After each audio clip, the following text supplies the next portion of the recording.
Merci, Monsieur le député de La Fontaine. Alors, je cède la parole maintenant à Monsieur le ministre de la Santé. Très bien.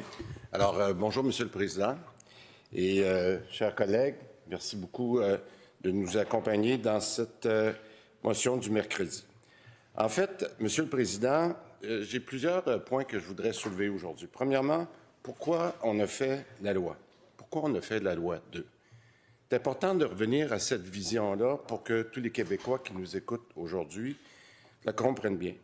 Premièrement, pour la première fois, c'est de prendre en charge 100% de la population. Ça ne s'est jamais fait, 100% de la population, mais en priorité, les plus vulnérables. Et ça, pour moi, c'est majeur. Notre objectif, il est clair. Améliorer l'organisation des soins, stabiliser le réseau et assurer à la population l'accès aux services dont elle a besoin dans l'intérêt des patients, mais aussi des médecins.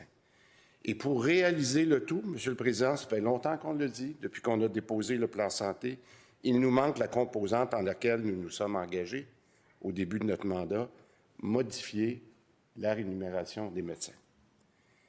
Maintenant, je vais dire quelques mots sur le mode de rémunération qu'on veut changer, et d'ailleurs, le député de La Fontaine l'a dit, depuis 50 ans. C'est d'ailleurs un souhait de M. Castonguay lorsqu'il a établi la RAMQ.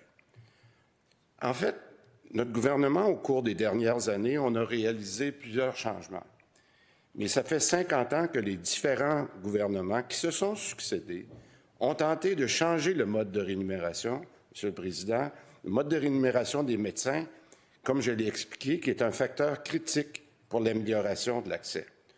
Tout le monde qui connaît l'histoire de notre réseau sait que c'est un enjeu qui perdure et qui devait être temporaire pendant 50 ans. Monsieur le Président, quand on pense à toutes ces années, ça nous permet de prendre toute la mesure du geste que l'on pose avec la loi 2.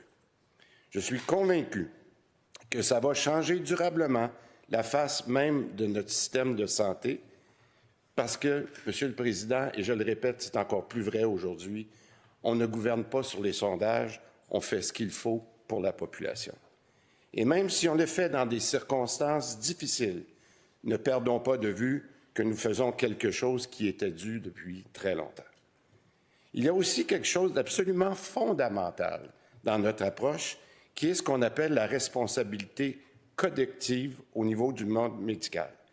On va miser sur l'autonomie des médecins tout en mettant en place des incitatifs sur la collaboration. C'est une approche collective qu'on met de l'avant et je suis persuadé à terme, comme plusieurs spécialistes, que ce sera vraiment porteur.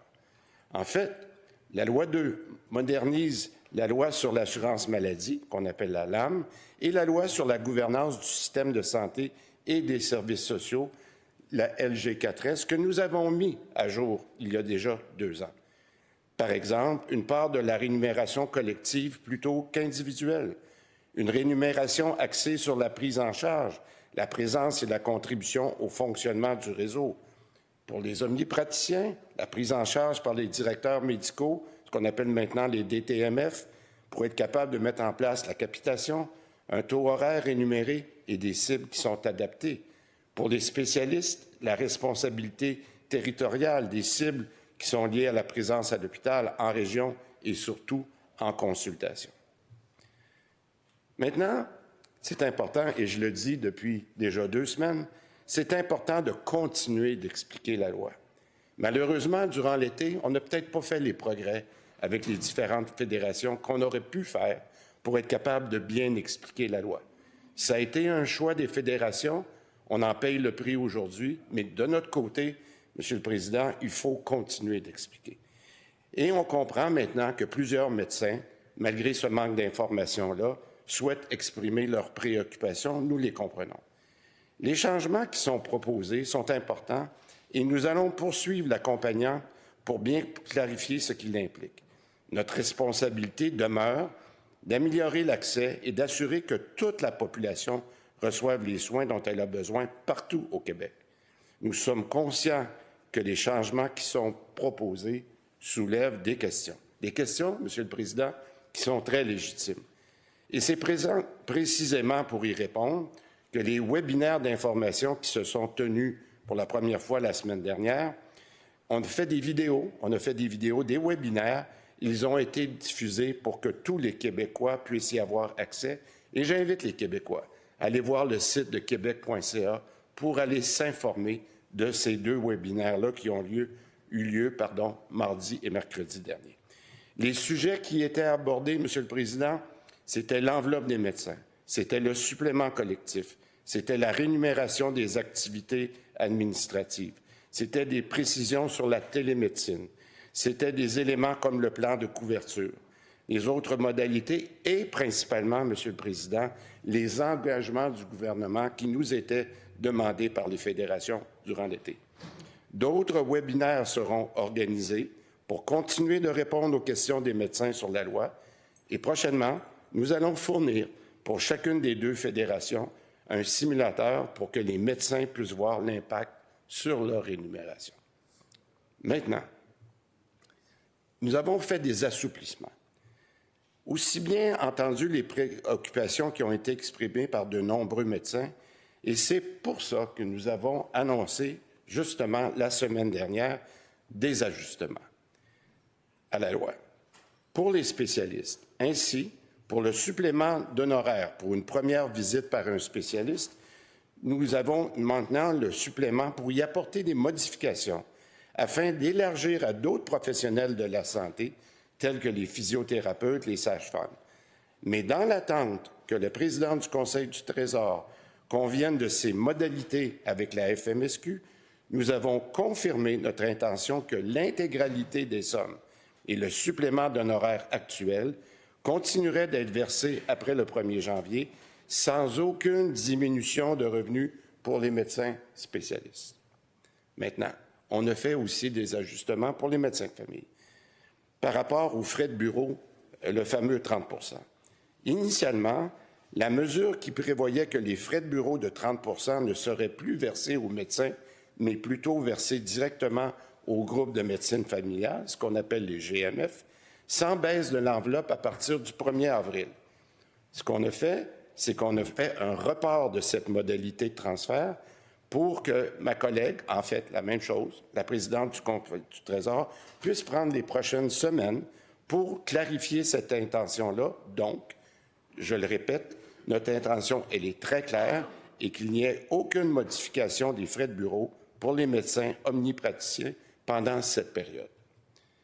Maintenant, j'en profite aussi pour mentionner, tel que demandé par les fédérations, que le programme GMF sera renforcé par une bonification de 50 millions de dollars qui est prévue en 2026 et de 100 millions supplémentaires en 2027 pour soutenir les ressources et la stabilité de première ligne.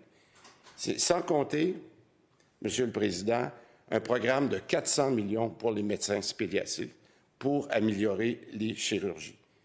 Les GMF jouent un rôle central dans la transformation de la première ligne et nous voulons leur offrir la stabilité et les moyens nécessaires pour maintenir et même étendre les services auxquels les Québécois tiennent. J'aimerais aussi mentionner, Monsieur le Président, quelques mots sur la gestion du changement. Tout changement dans une organisation, et particulièrement dans une grande organisation comme le réseau de la santé, a des impacts importants sur le personnel qui la compose. Nous avons fait, je l'ai mentionné, plusieurs changements au cours des dernières années. Plusieurs changements ont pu être planifiés. Par contre, souvent, la situation exige que les changements méritent une attention particulière en raison de circonstances particulières. Plus particulièrement pour le projet de loi, maintenant qu'on appelle la loi 2, dans le cas qui nous concerne, les changements au mode de rémunération des médecins étaient attendus depuis très longtemps, je l'ai mentionné, mais n'ont pu être réalisés rapidement pour un ensemble de raisons. Mais plus on attendait, plus nous perdions l'opportunité d'améliorer l'accès pour les patients, et je le répète, c'est ça qui nous guide. Combiné au fait que les négociations ne permettaient pas d'en arriver à une entente, combiné au fait que les moyens de pression des médecins continuaient de mettre en péril la diplomation de plusieurs étudiants en médecine, force a été de constater qu'il nous fallait agir, autant pour améliorer le sort des patients que pour assurer le retour des étudiants dans leur faculté de médecine. Et je tiens à mentionner, Monsieur le Président, que depuis la loi, les étudiants ont pu retourner dans leur faculté de médecine parce que les médecins sont retournés à l'enseignement. C'est ce qui fait, Monsieur le Président, que nous avions 2 raisons de faire la loi spéciale. En conclusion, Monsieur le Président, dans les derniers mois, on a écouté les médecins malgré la faible participation à nos rencontres durant les négociations. Mais nous avons tenu compte des commentaires que nous avons obtenus sur le terrain. Je vous en donne quelques exemples. Entre le projet de loi 106 qui a été déposé au mois de mai, qu'est-ce que nous avons fait? Nous avons modifié les cibles. On a fait des exceptions pour les médecins de 63 ans et plus. On a différé les dates d'application pour que les changements soient plus graduels. Et il faut aussi s'ajuster sur certains éléments, et je pense entre autres la transition pour la première année. Mais après le projet de loi, on a fait d'autres changements. Je les ai expliqués, les frais de cabinet et les rendez-vous pour la première ligne. Mais, Monsieur le Président, je vais le dire, le projet de loi prévoit qu'on peut rester à l'écoute pour s'ajuster, et je veux dire très clairement, pour les gens qui nous écoutent, il est prévu dans la loi que dans les 60 jours, Monsieur le Président, qui suivent l'adoption du projet de loi, on peut discuter avec les 2 fédérations pour faire des ajustements à la tarification, et c'est ce que nous offrons grâce au travail de la présidente du Conseil du Trésor qui a bien indiqué aux 2 fédérations de venir s'asseoir et de pouvoir continuer les discussions. Monsieur le Président, je termine en disant qu'on sait tous que la transformation du réseau qu'on est en train de faire est loin d'être terminée. Mais nous sommes dans la bonne direction. Et pour continuer dans la bonne direction, nous devons travailler ensemble et avec tous les autres acteurs du réseau pour donner aux Québécois un système de santé et des services sociaux à la hauteur de leurs attentes. S'il y a une chose qui est certaine, c'est qu'on va continuer de travailler pour le bien-être des Québécois. Merci beaucoup, Monsieur le Président.